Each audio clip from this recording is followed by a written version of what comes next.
Hello, I'm Jez. I'm talking about why Agile Transformations fail. And the very first thing I should say is that very often I speak far too fast. I was doing a training session in India one time, and half an hour in I wanted to get some feedback from people.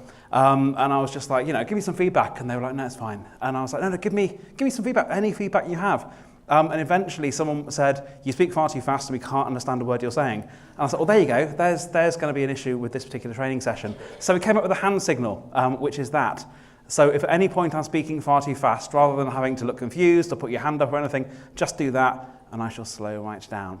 But yeah, I'm talking about why Agile Transformations fail. And this all started about 18 months ago. I was chatting to someone on LinkedIn, and just casually, as part of that conversation, they said that Agile Transformation can never succeed whilst name redacted is in charge.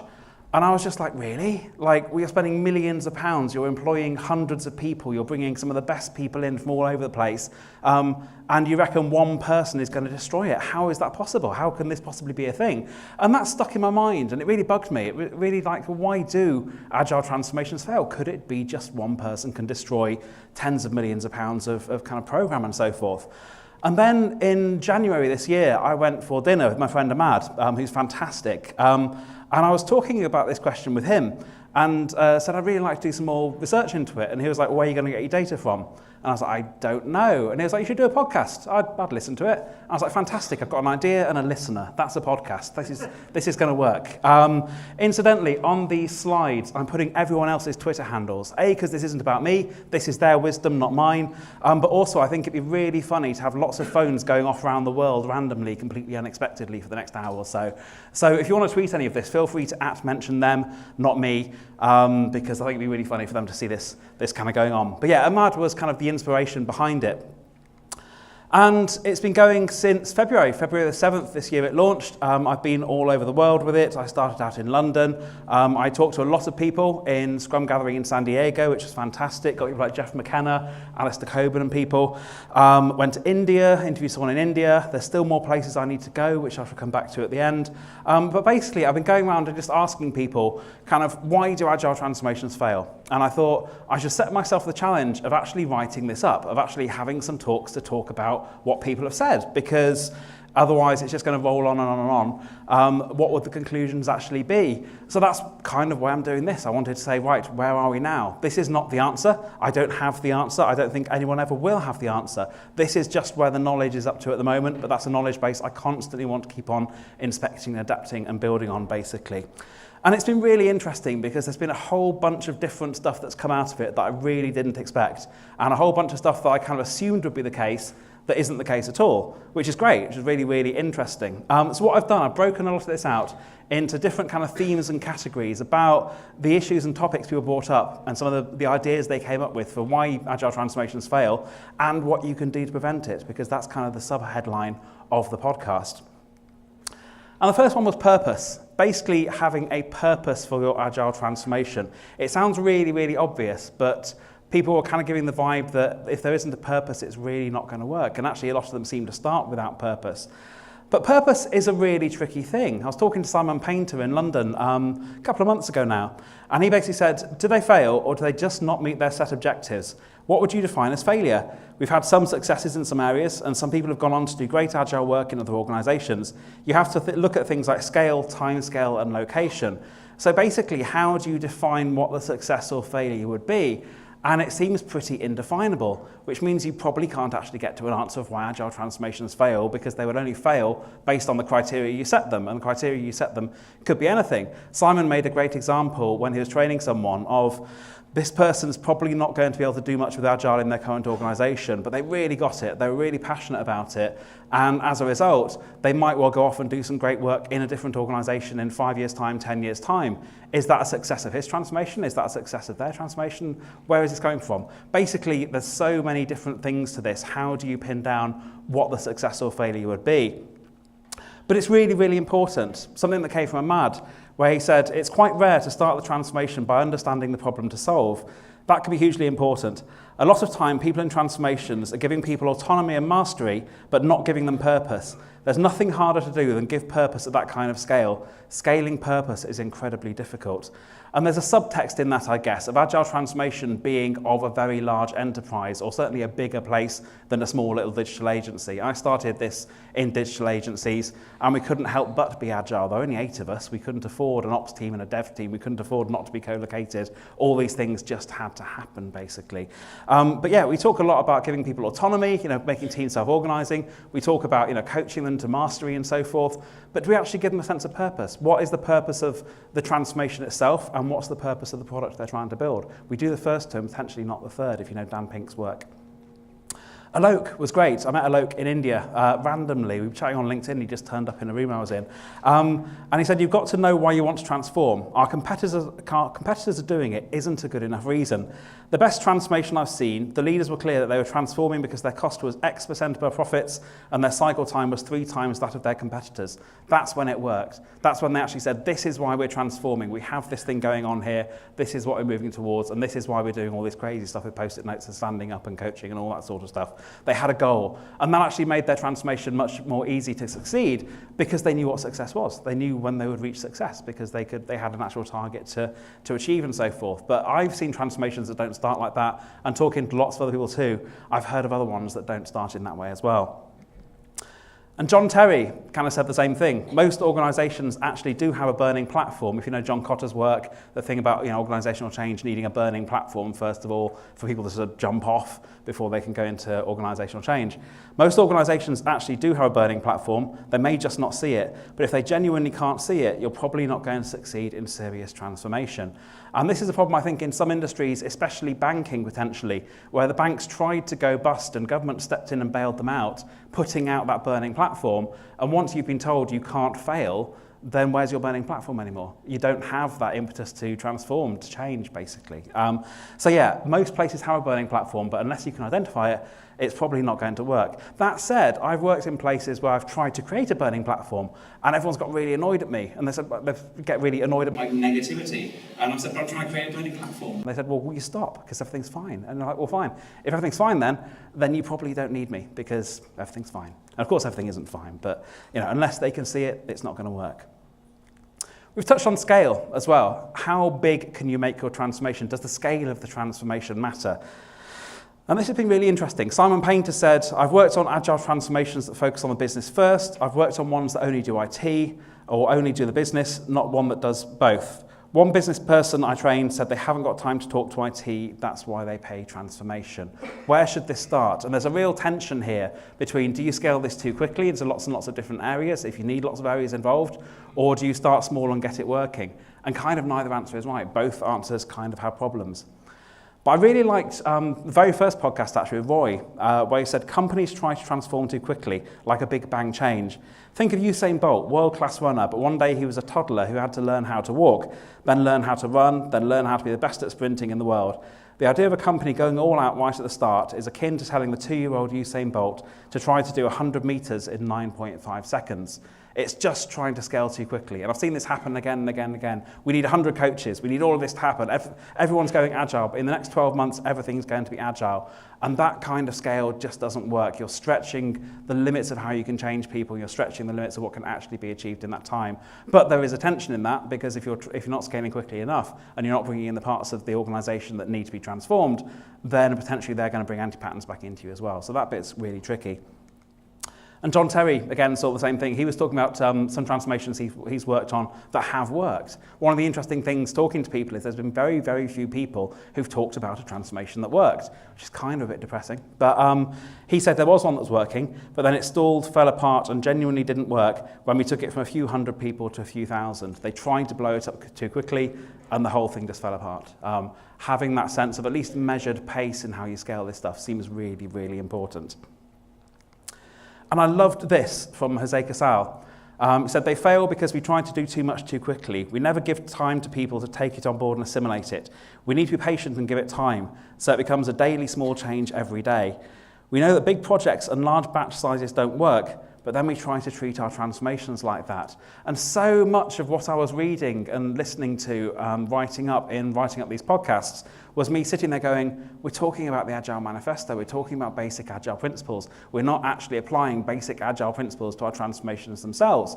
We're going, great, we need everyone to reduce their batch sizes, apart from the transformation program itself, which needs tens of millions of pounds putting in, hundreds of people, and a fixed timeline across of 18 months, etc., etc. Setting up a classic waterfall project to run a transformation, basically. Really, really problematic. So why don't we apply these principles to ourselves as often as we should, especially if we're then introducing these principles to other people?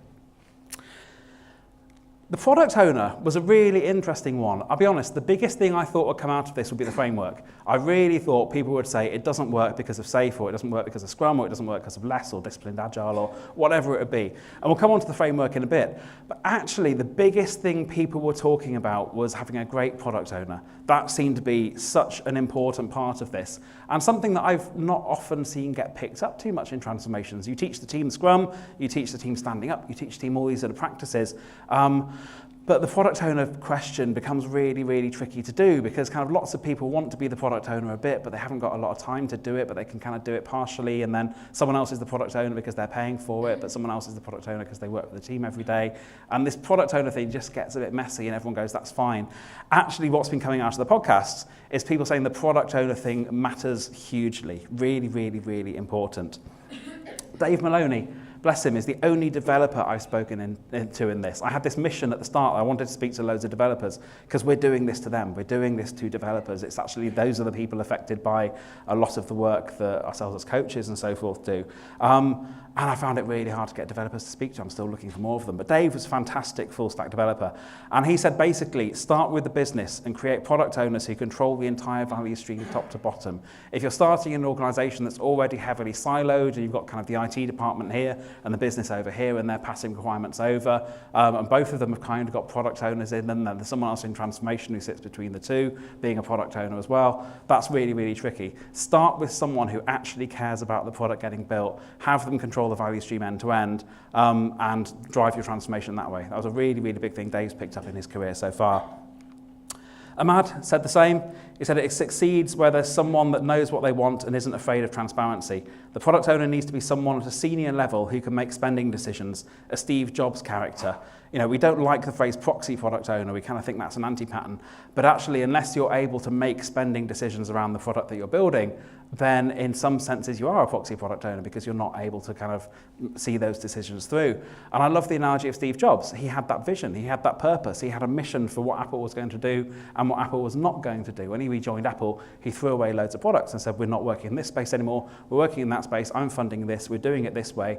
Apparently, he even designed the training programs when you joined Apple, even down to the room that you did the training in as a part of your induction. He took ownership of that because that was all part of his value stream as far as he saw it, so he needed to own all of that. And Apple was hugely successful. As a massive Apple fanboy myself, I've noticed him not being around anymore. I kind of feel like the products have slightly shifted and changed. Now we don't have that kind of Steve Jobs character as the product owner. And if you'll forgive me, I have quoted myself in here because no one has quite said this, but I think it's a really, really big issue. A greenfield transformation on a brownfield product. So we do this quite often. We say, right, this organisation is now going to adopt Agile for building all of its stuff. And the stuff it's going to build is an 18-month plan of detailed specifications of all this different stuff we know we need to get delivered. And you get developers going, but how do we inspect and adapt around that? It's like, you don't, you just stand up. Stand up and do whiteboards over there. But basically, this is what you're going to build and this is what you're going to do. And if you're doing that greenfield transformation, but your product is already designed and planned and got a huge sort of committed roadmap for it, then you can't really use Agile for that. You're trying to use the wrong tool. And again, you haven't really got that sense of purpose of what you're trying to do with this. So yeah, that's an anti-pattern I see quite a lot of, a greenfield transformation running against what is essentially a brownfield product. But again, points at the business being an important place to engage in this first of all, rather than just starting with kind of teams and developers and getting Scrum teams started up. So this was the question that I thought would really matter. This is the one I thought people would be really, really big on. Does your framework matter? And I had a fantastic chat with Michelle Sliger at Scrum Gathering in San Diego. And if you listen to the podcast, it starts with her describing her talk in San Diego. And her talk was called "You're All Going to Drown Why Your Agile Transformation is Guaranteed to Fail," or something like that. And I was like, fantastic, you're a great guest for this podcast. And she said this. She said, does it matter if you use Scrum or Safe or less? No, it doesn't. It doesn't matter. It doesn't matter.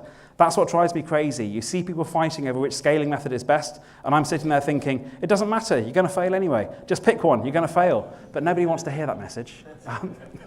Really, really tricky. And Michelle had lots of good reasons for why she was saying what she was saying. You know, she's a Scrum trainer herself. She's not here to kind of go, none of this is in any way possible. But she was talking a lot more about the culture of stuff. Actually, it's shifting the culture of things that matters far more than shifting kind of just the framework or getting into these wars about frameworks and so forth. Ahmad said something similar. If you're just adopting a framework without reference to the problem you're solving, it's almost destined to fail because it will give the organisation a convenient thing to point at and say sucks. It prevents them really inspecting their problems and just having something to blame. So yes, maybe choose your framework based on the thing you're trying to get done, rather than choosing your framework based on the thing you've seen work somewhere else before, which is effectively big upfront design. You're kind of saying you can know what's going to happen with this, or picking your framework based on your internal prejudices and biases. I haven't heard anyone booing when I've said the word safe yet, but I have been at events where people have actively openly booed when someone said safe. And you're like, it's got Kanban in it. Do you hate Kanban? Kanban's quite good. Why are you hating on Kanban? That's really weird. So you get in these framework wars. When actually you should be picking the tools and the frameworks or the frameworks that are actually going to solve the problems you've identified. But if you haven't got problems you've identified, if you haven't got that sense of purpose, and you haven't got the product owner giving that really good sense of what the product should be, then how do you pick the framework to fit that? We're kind of in this backwards situation. But then in June, I got to interview Dean Leffingwell, who invented SAFe, and I was like, here's a man who is going to think the framework matters. Of course he's going to think the framework matters. He created one of the biggest frameworks for scaling around at the moment. And he said, not really, no, in a way. Is SAFe the best framework? No. Tomorrow we'll have a better one. Wasn't there something in the manifesto about trying to help people build software better by doing it, by actually trying these things out? But if SAFe gives an enterprise permission to go agile, sue me, basically. So yes, he's not even claiming that SAFe is the best framework right now. He thinks what we should be doing is inspecting and adapting our way towards better solutions for our particular context at that time. You know, people go, oh, I don't like the look of SAFe. And he kind of goes, well, don't do it that way then. When it gets into your organisation, adapt it to your organisation, because that's what you should be doing, isn't it? And we get in all these wars around frameworks. So frameworks, I think, so far in the podcast anyway, people have said, just doesn't matter. Couple of interesting bits of trivia though. I have been tracking people talking about frameworks and some of the stuff that's come out of them talking about frameworks. I have a current record for daily stand-ups. The biggest daily stand-up I've heard of so far is 145 people lasting 45 minutes via teleconference. If anyone knows of a bigger daily stand-up that took longer, then do let me know. I can happily adjust the record and give you due credit for that record. But that is genuinely the biggest daily stand-up I've heard of running ever. And eventually I started saying to them, you shouldn't be calling this a daily stand-up. Like, no, it is, because some people stand up on the phone. It's like, no, that's not what it is. Also, I loved this one. This was only a few weeks ago, actually. Someone said we had a team of 25. And I said, God, how long did your stand-ups take? And they said 5 minutes. And I was like, 5 minutes? And I said, yeah, everyone just gave a skip. I was like, what's a skip? And they said, yeah, you know, where you go around each person in the room and they just say skip, move on to the next person. But their last Scrum Master taught them that. I'm like, good grief. Like, they were really, really proud of the fact that they had this massive team, but their daily stand-up was really, really short, because everyone stands up and goes skip, and then sits back down again. I mean, genuine insanity. But this is, to my mind, what's coming out of some of this framework stuff if we're not careful with it. Great, everyone's standing up, everyone's got post-its, everyone's doing agile now. And yet, there is literally no value. They're completely missing the point of having a small daily planning meeting for the team to work collaboratively together and all of that stuff. If anyone else has got any other insanity like that, do let me know. I'm thinking of running a sideline of the podcast of kind of fun things I've heard along the way. But yes, a skip is not technically part of Scrum. These guys, Brian and Chris, utterly fantastic guys. Read their stuff, hear them talk. They're just awesome. And I caught up with them in San Diego and got to hear what they're talking about. And they said, if you look at the 5 features of a high-performing team in Google's Aristotle project, none of them was about the framework. If you look at the Standish Group study into this, around 7 to 15% of what makes a successful project is technical skills and frameworks. Everything else is about human factors. So coach those first. That's where the highest value is. And I think we kind of get that. I think we get that a lot of coaching is about the human side of this, about kind of helping people collaborate, helping people communicate, all that sort of stuff. But actually, do we go to that first, or do we initially go in and go, great, are you running all the ceremonies? Are you doing this? Are you doing that? There's a checklist we can run through, because that stuff's easy to run checklists on and measure. And then we kind of look at the trickier, fluffier, weirder kind of human stuff instead. Whilst those guys go straight for the human stuff, they're not even bothered about the framework, really. The framework is useful in many ways. It's not a thing not to have, but at the same time, is it the highest value you can release in the shortest amount of time? Almost certainly not. And that leads me on to communication, because communication came out of this quite a bit. If Agile is about increasing communication, what is the role of kind of increased communication within the success or failure of a transformation? And actually, as I touched on earlier, quite often the implicit subtext in this is about transformations being very, very big in enterprises. You don't need a transformation of a team of 8 people necessarily in a small agency made up of that. But distribution causes problems. Lisette is awesome. If you want to know anything about working with distributed teams, Lisette Sutherland is someone fantastic to follow and get to know around that. She's full of great ideas on it. But she said Agile with distributed teams is really difficult. And the manifesto said face-to-face communication. But that was in 2001. Could we change the principle of the manifesto to say e-face to e-face? Is there something here where we're kind of hanging on to things from the past, even though things have moved on, and actually we might need to change them? She was showing me stuff with iPads and a little device you can put on a desk where your face can appear on the iPad and you can move it around to look at people. It's like you're in the room and you have a whole desk of people doing that. There's the bit, if you've seen The Big Bang Theory, where Sheldon has a robot going around with an iPad on it. That is genuinely happening in some offices now. There are people working face-to-face in a distributed way. Are we looking at some of that stuff in our transformation? It's a bit fluffy in some ways, but it's also actually pointing to the communication part, which is really, really important. And it sets the tone of doing something different here. So yeah, there's a lot more around that communication space I think we need to look into. But this is more fundamental in a way. You get great engineers, they come out of school, they know how to code, they know how to write tests, they don't know how to talk to each other, they don't know how to work as a team. And they were making the point, they're ex-military fighter pilots in the US Air Force, and they're making the point that when someone joins a squadron, 50% of their time, I think it was, is spent coaching communication and teaming skills, and then the rest of the 50% is spent actually teaching them how to fly a plane. And what we're doing here is undoing an awful lot of damage, I think, that comes right from an early age. We're taught to be individuals at school. We're taught that we're assessed against each other. We're trying to pass or fail exams. We're trying to get graded against other people. We're not necessarily taught collaboration and teaming skills. And until we start to look at the transformation as a whole system and look at the people within the transformation as a system as well, and what other systems they are part of or have been part of or have been influenced by, we're potentially setting ourselves up to fail. So how do we teach people to be team members? How do we teach communication skills? Do we know enough about this ourselves? I'm not sure I do at the moment. Brian and Chris clearly do. They made the comment one time when I was talking to them that coming to events, Agile events, is kind of like being in an echo chamber. We talk about the same stuff all the time, and they're going, this is really sweet, but we did this 15 years ago in the military. We're now 15 years ahead of where you are in terms of this stuff, and that's a lot of stuff they're trying to bring in. Really, really fascinating stuff around communication. Which leads me on to culture. Culture is a huge part of this. Any change or methodology or sort of approach would talk about culture as a really, really important part of this.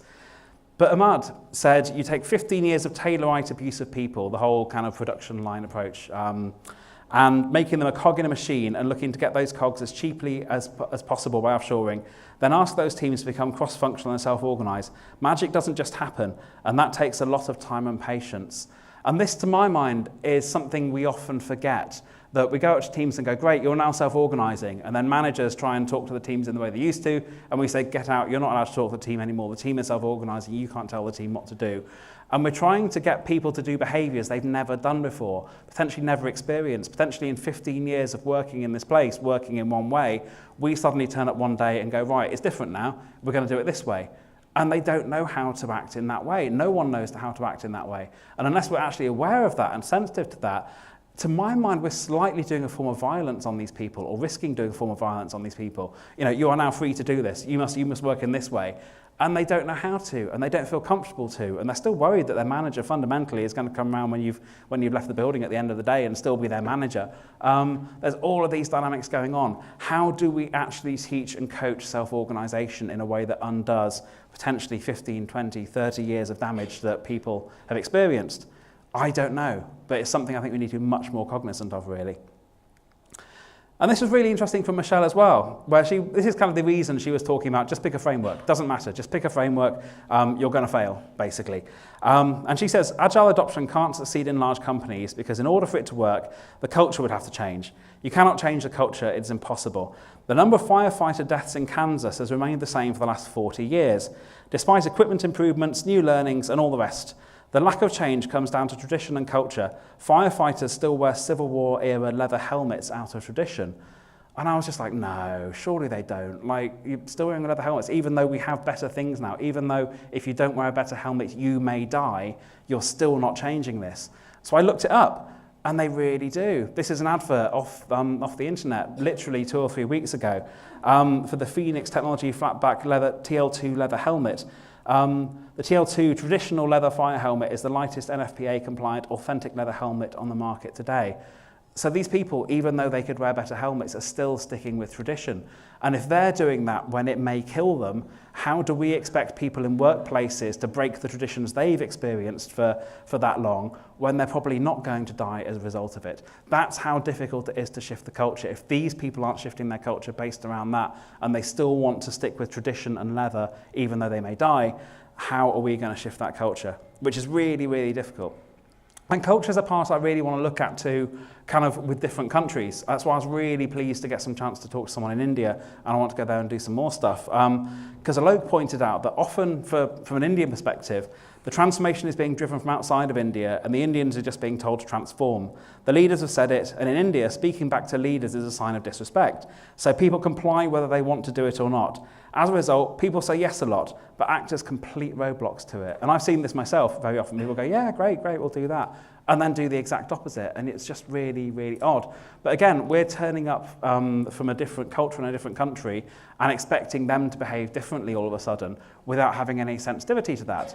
So yeah, the cultural aspect of it is really, really important. How does this work in different countries? I've had people say to me as well that Agile can never, ever, ever work in China or Hong Kong. Just full stop cannot because of the way hierarchies work over there. I haven't gone and examined it yet, I haven't gone and experienced it, but I've had some people very clearly going, it's just, don't even bother, it's not going to happen over in that sort of space. And that's a really interesting point, is actually the thing we call Agile, this slightly Western affectation of a thing we can get and we can do that will have to land differently in different cultures and different contexts. I would say almost certainly yes, but to my mind, it needs more exploration. This, though, was really interesting from Alistair Cockburn, the trampoline effect. He said 14 months, plus or minus a month, it's unusually accurate, really. After a transformation initiative, there's a backlash called the trampoline effect. So the CEO says we have to do transformation X. If you're against X, it's socially unwise to let anybody know you're against X after a certain period of time. So those people don't change their minds, they just go quiet. Somewhere around 14 months, something bad happens, some project fails, and the exec team has turned the spotlight somewhere else, and suddenly all these people leap out of the bushes with clubs and hatchets and do a general massacre. And he was actually making the point that this is possibly why Donald Trump got elected, that all those people who have voted for Trump weren't suddenly convinced that the Democrats were right and all voted for Barack Obama. They just went quiet. And then suddenly the opportunity came for them to jump out and kind of come back and for the thing they always believed in. And then suddenly you get a massive switch back. And the thing to me that I think would be really interesting here is keeping a service history of a transformation. If this is true, if there is a 14-month trampoline effect, plus or minus a month, 13 to 15 months, then how many times do we go into transformations unaware of the previous transformations that have happened, and therefore any other previous trampoline effects that may have been happening or we may then get hit by that we're not even aware of? If we all collectively kept service histories of transformations, this thing started on this date, therefore expect a trampoline effect on this date, it might be an awful lot easier to start dealing with some of these things and start managing some of these things. But that was really, really interesting, that people don't change their minds. You think you've won. Actually, all they do is go quiet. And then when the spotlight gets taken off, it just pops back into shape like it always was, just bounces straight back. Depressing, but really, really interesting. So this leads on to the idea of starting anew. And this is something that actually does seem to work. This has been quite pessimistic so far. This has been kind of, why do Agile transformations fail? Because they're guaranteed to, and that's that. How could you actually get them to work? Why could they work? And starting anew seems to be a real thing here. So Jose was talking about a lovely example of metamorphosis. Look at how transformations happen in nature. We call them metamorphoses. When animals transform, they get themselves out of their natural habitat, transform, then come back as something else. They don't carry on being that thing whilst transforming and then they kind of one day are that thing. A caterpillar doesn't slowly morph into a butterfly whilst going about its day. It stops, it forms a chrysalis, it stays perfectly static, it comes out of its environment effectively, it transforms, then it goes back in. Maybe that's what we need to be doing. Maybe we're trying to start something anew here. And one of the problems we cause for ourselves is by setting these things up so that the transformation is kind of trying to run whilst the business is trying to run as well. Maybe it needs to stop, change, and then start again. But that's really difficult to do because most organizations need to keep making money. You can't say, great, not only are we going to invest all this money in transforming for the next 18 months, we're also going to come out of the market for the next 18 months and not sell anything for 18 months. That's just not going to fly. But it's a really, really interesting analogy of how this might work. But this leads on to the Spotify thing. There are so many people talking about, oh yeah, Spotify model is great. The clue is in the name. It is the Spotify model. It is not your model, it is their model. It works in Spotify. Alistair Coburn said, if you look at success stories like Spotify, they were new, they grew that way. They were never anything else. What it suggests is to plant a seed, let it grow, and only bring in people who are that way inclined. So rather than trying to take an existing organisation and transform it, actually start another organisation somewhere else on quite a small scale, and let that almost outcompete the other organisation. And if it does outcompete the other organisation, fantastic. You've still got a winning organisation. In fact, you've probably got a better organisation than you had. If it doesn't outcompete that organisation, well, you lost a bit of money investigating that experiment, but you've still got an organisation that exists. Actually having two trying to outcompete each other rather than take one and change it might be a much better model. But that's really difficult, I think, because quite often this means cutting people out. And I've really struggled with that myself. When you go, well, what do we do with the people who don't want to be part of this? How do we deal with that?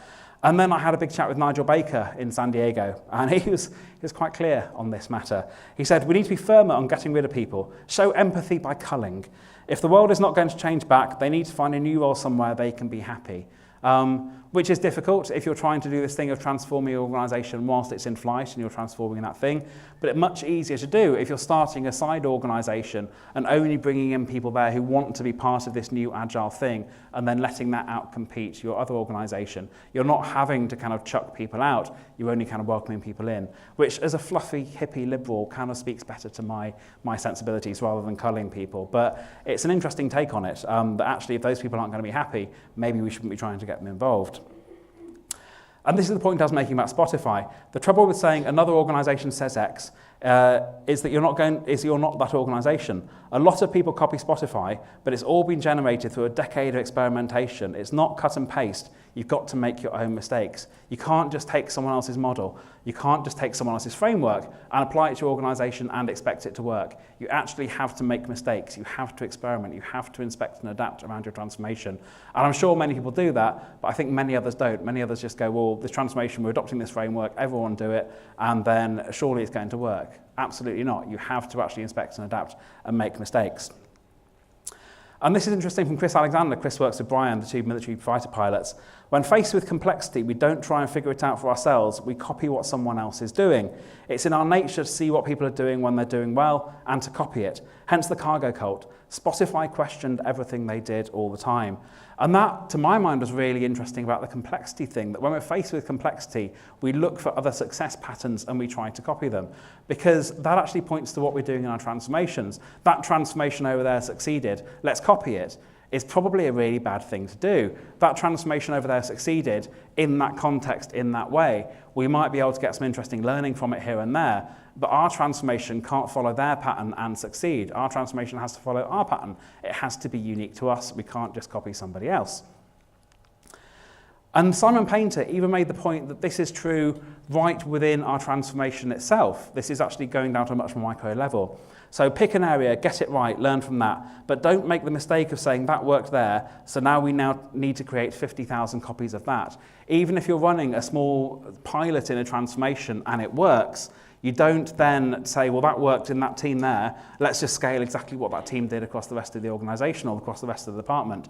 It worked in that team there, great. There might be some learning from it. Try maybe the same experiments in a different team, see if those work, but they might work in a different way. So you might then need to inspect and adapt that. You can't even massively scale your patterns within your organisation, let alone importing patterns from another organisation into your organisation.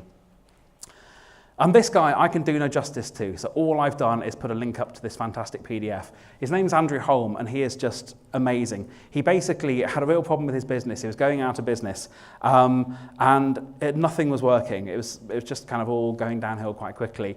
So he basically said, every person for themselves. Like, every single person in our company is now their own company. You get to contract in other people in the company. You get to make the decisions around pretty much everything. He keeps a couple of decisions as the director of the overall company.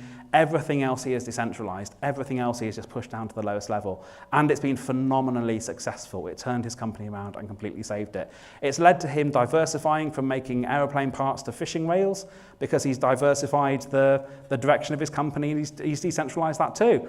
Some of the engineers that were making aeroplane parts said, we'd love to make fishing reels. And he went, great, you're self-organizing. Self-organize around that, see if you can make some money out of fishing reels. And they did. It's working really, really well. But yeah, the whole fractal model he has developed isn't, I don't think, well enough known yet. There's an hour-long podcast on it. And as I say, I can't possibly do justice to all of the genius he's talking about. So do have a read of his paper at some point. But yeah, this inspect and adapt point keeps on coming round. It sounds really, really obvious when we say it, but I think very often we forget it. I got to interview Jeff McKenna, who's one of kind of the 3 originators of Scrum in the first place. And I kind of said to him, what was it like working on the first Scrum team? And he said, not that special. We just did what works. We had an attitude of experimentation, and that attitude should still be in Scrum teams now. So they were just doing what worked. They were just trying stuff out and seeing what worked. And eventually some of that got written down and got turned into a framework called Scrum, which is kind of the reason we're all here today, which is really, really interesting. Just started experiments. I did hear an anecdote that the reason Scrum says a sprint can't be longer than a calendar month is because that was his original travel schedule. He flew to see the client once a month. And it somehow got written into the framework as a thing that we all now go, oh, mustn't be longer than this. It's just one man's travel schedule, was the anecdote I heard anyway. But yeah, they were constantly inspecting, adapting, constantly experimenting what they did. And Alistair Coburn said that about the Agile Manifesto itself. So he said basically the whole thing started because IBM asked him to talk to some teams to see what works. Just that simple, basically. Thus started a 10-year journey, a PhD thesis, and the Agile Manifesto as a byproduct. If you ask teams what works and ask them non-stop, then things pop out very clearly and you get answers you never expect. And that has been so true of this podcast for me. I went in with a whole bunch of preconceptions. Even trying to do away with my preconceptions, I still had preconceptions that have now been completely changed. I thought it'd be about the framework, it's actually about the product owner, all these sorts of things, just by asking people what works. And Luke Homan was really interesting. I interviewed Luke, I interviewed Luke straight after I interviewed Michelle. And Michelle was like, it's all going to fail. And Luke was like, I reject your entire premise. They don't fail. Everything's fantastic. It was kind of dark and light. It was yin and yang. It was really interesting. But he made the point that sometimes the failure of transformation is not allowing the organization to reframe what they consider to be success. Yes, at the start, we said we needed this purpose. We need an idea of what we're trying to transform, why we're trying to do it, what the products are we're trying to build that this transformation will improve or help us succeed with. But what if in the process of doing that, we actually discover a new purpose or that our original purpose was wrong? We shouldn't be afraid to start changing that. Now, of course, that's potentially a bit of a cop-out, that you just drop your criteria of success right down to, we must have bought 3 packs of Post-it notes. Great, we've got 3 packs of Post-it notes. Success, hooray. You could just game it to say this was a success, and I'm not necessarily advocating that. But let's be open to the fact that our purpose might have been wrong. Maybe our purposes need to be smaller, and we needed to inspect and adapt around them. But how do you define success? This metrics thing I thought was really interesting. I wasn't expecting it to come up at all, but people did bring it up in various ways. This I loved from Simon Painter. It's a true story. One organisation I worked for, their target was to have a percentage of agility, and we spent a lot of time, money and effort calculating what percentage agile we were. We had to be 42% agile by the end of the year. It was all totally gamed. This is a genuine transformation. It's a transformation that had quite a lot of money spent on it.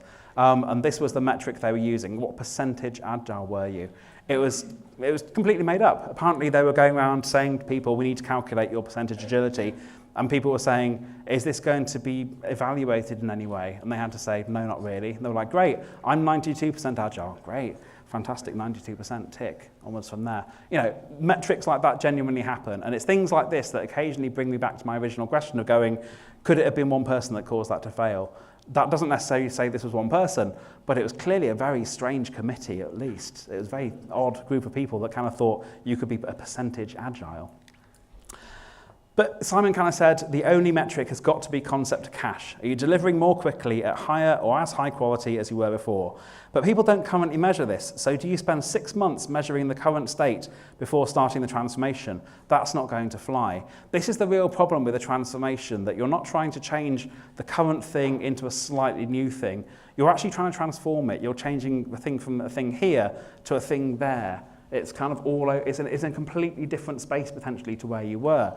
So if you're trying to benchmark metrics at the start of your transformation, at the end of the transformation, it's perfectly possible you haven't been collecting the data you needed to collect. If you're not bothering with your cycle time, if you're not bothering with concept to cash and quality and that sort of stuff, if that's just not even on your radar to think about, how do you measure the success of your transformation on that basis? It's really, really difficult to do. But if you try to take 6 months out to collect that data before you start your transformation, again, that's a really difficult sell, because we're just going to lose 6 months of just getting on with this. So that stuff's really, really difficult. We might need to look for proxy measures we can use for that stuff that already exist within the organisation, we can then use to evaluate against from there. David Smith was really good. He talked about value a lot. And he said organisations are focused on reducing cost rather than maximising value. It's really hard to understand where the value is, and it's much more than just money. But money is the easiest thing to measure. What about employee happiness, risk reduction, opportunity enablement? Value has to be more than increasing shareholder value. And that's really, really interesting. This points to something I think Ahmad says in a bit around kind of the longevity of your transformation. If you're just focused on shareholder value, you're probably just looking at the next 3 months, the next 6 months, maybe your annual report and so forth. If you're looking at some of the bigger measures of value, employee happiness and quality and all the slightly more intangible things, potentially that is a longer term play. But we're not as interested in that in the current corporate culture, where we're interested in maximising profit and maximising shareholder return, basically, rather than actually looking at, it doesn't matter if we're cutting costs, but we're getting more value back out of it. That's a mindset shift that has to be made, potentially even before the transformation can start. These were Ahmad's 3 metrics that he uses. How often do you go to production? Are the team happy? Are people smiling in the office? Those are the only 3 metrics, and I really like that as like 3 metrics you could use for the success of your agile transformation. One of them is about actually shipping working stuff, and the other 2 are about human happiness, which to my mind is a lot more what this is about than just kind of looking at what percentage agile are you and so forth. And Jeff McKenna said the same thing. Jeff Sutherland talks about a happiness metric for measuring the success of Scrum. Me, I want people to love their work. I want people to enjoy what they're doing. I actually said to him, what do you think has gone missing from Scrum since you guys first did it to where we are now? And he just said the happiness. This was meant to be making you happier. If it isn't making you happier, you're not doing it right. But again, how do you go into very large enterprises and say one of the key things we want our transformation to be assessed on is human happiness? To a board wearing suits who have never been happy in their lives, they're not gonna see that as a potentially useful metric. This is another problem we have with transformation, that we're shifting people from, not just slightly shifting people from there to there, we're shifting them into completely different spaces that they don't think exist in the workplace, basically. What timescale should we be doing this over? We touched on this at the start. What's the timescale for the transformation? And I love this from Simon Painter. That's the problem, isn't it? Calling an Agile Transformation Program. Programs have start and end dates. Transformations cannot have an end date. We should just be constantly inspecting and adapting what we're doing to make stuff better. If we're saying we're going to run a 12-month transformation or an 18-month transformation, we're kind of missing the point, especially if we then design that transformation up front and get a really, really big budget assigned to it. We're just waterfalling the entire thing without even realizing it. We're not applying our own values and principles to the transformation we're trying to create. If that doesn't set up anti-patterns right at the start, I don't know what does. Yeah, and Ahmad was talking about this. The expectation that things are going to get better, a whole lot better right away is a big reason they fail. The notion that you're going to rewrite a whole organisation in a year is insanity. Agile transformations are 10-year decisions. And you see this if you read The Toyota Way. In fact, I was reading it on the plane on the way over here, and I was struck by them talking about this, that a lot of what Toyota were doing was a really long-term play, we're in this for the long term, we're going to commit to this, and we're going to go through all the different pain we need to go to get to where we want to be. But we're not going to set a timescale on this. We're going to make it a really, really long-term thing. This is a commitment we're making now, not something that we're just going to change to overnight. And Dave Maloney said the same thing. If you're investing in a stock market and there was a dip, you wouldn't sell all your stock immediately. You'd wait and see if it was a long-term trend. Agile adoption is the same. You need to give it time to work and be in it for the long term. So yeah, quite often, people talk about the J-curve of, things actually get worse before they get better. Transformation turns up, suddenly everything slows down, goes worse, and everyone goes, this Agile thing, it's rubbish, stop it, let's go back to the way we were. There's one person that said to me once, I was happy before Agile because we didn't get anything delivered, but we had loads of plans and documentation, so I could see what wasn't being delivered. Now nothing's getting delivered, and there are no plans and documentations. I have no idea what's going on. I preferred, well, at least I got something, even if that something was just a rag status that was constantly read. We're making things worse, and we have to get people to buy into this idea that this is going to take a long time to get better, but it's continuously going to get better. And if it is continuously getting better, we're going to end up in a much, much better place than we were currently. But it's taking that guts, it's taking that investment. And this from John Terry: in a transformation, you're changing patterns and alignments that have been in place for years, and people stick to things they know and they understand. The same with the culture thing with Michelle Sliger. This is not just an org chart thing, you're changing people's lives. And that, to my mind, is kind of the best place to end this current part of the podcast write-up on, basically. We're fundamentally changing people's lives, and that takes time and is really profound and is really, really difficult. And in some areas, is potentially impossible. We shouldn't beat ourselves up about that fact. So that's where I've got to with it at the moment. Where next, basically? Where would I like to go more to? I want more context. I want more kind of industry context. I've had some really interesting stuff from the world of audit. I've had some really interesting stuff from a completely separate part of sort of business world where this guy just decentralized or his entire organization. But more different industry contexts I think would be really, really interesting. More cultures as well. How do we get more cultural perspectives on this? How do we make sure that every single different cultural perspective is getting incorporated in this rather than it being driven particularly from America or from Europe or from any particular place. And more developers. We don't get enough developers talking about these things. I want to understand more from a developer's perspective what this actually means to them, why this transformation matters to them. And I'd also like to hear from anybody. I thought I'd say this now openly. I'm here until tomorrow. I have all my recording equipment on me. If anyone wants to record an episode of the podcast, I'll be more than happy to record an episode with you. And just to make the point, there was a guy, who I shan't say who it was, who I interviewed and I had no idea who he was. And the first time I found out who he was is when I started to introduce the podcast and went, so can you introduce yourselves? And they said their name and I was like, great, now I know who you are. I just want full perspectives. I just want lots and lots of people talking about this. So if anyone fancies recording their perspective on Agile transformation, I would very, very much love to have you involved.